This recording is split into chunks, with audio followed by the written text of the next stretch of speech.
what you did, God. I was just sitting here thinking, and I had one of those moments where I had to just stop and say, God, wow. Because sometimes when I look back at old pictures of myself, I don't just see a picture, I see a season. I see a woman who was broken. I see a woman who was smiling on the outside but carrying things on the inside that nobody knew. I see a woman who had been through pain, a woman who had been criticized, a woman who had heard things about herself so many times that for a while she started looking at herself through someone else's eyes instead of God's eyes.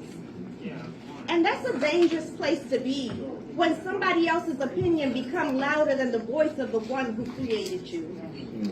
Because I remember the things that were pointed out, my voice, the way I talk, the way I look, my smile, my teeth, the things about me that somebody chose to criticize.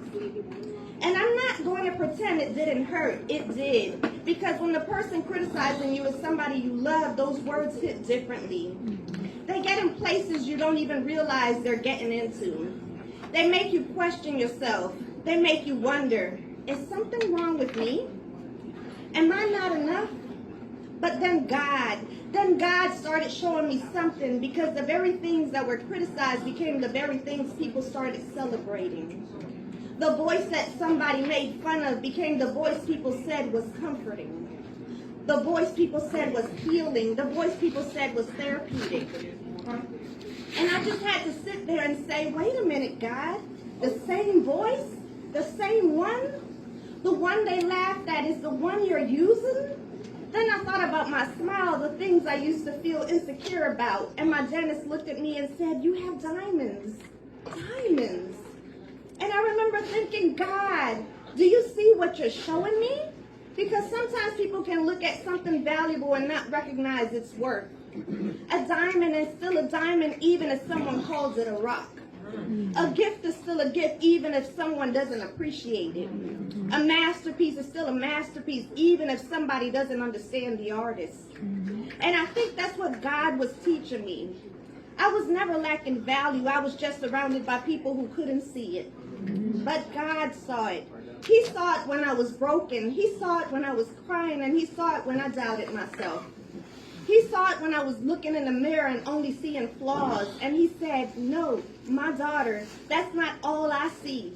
Because when I look back now, I don't just see brokenness. I see God's fingerprints. I see the process. I see the healing. I see the rebuilding. I see the transformation. And sometimes I wonder, when those same people see me now, do they recognize the things they once criticized? Do they see the things they tried to make me feel ashamed of are the very things God magnified? But then I have to remember, they may see the transformation, but they may not know the transformer. They may see the glow, but they may not know the glory.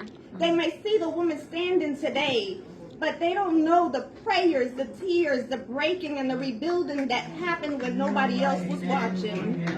And that's okay, because my testimony was never dependent on them understanding. It was never about them finally saying, look at God. Because I know my God.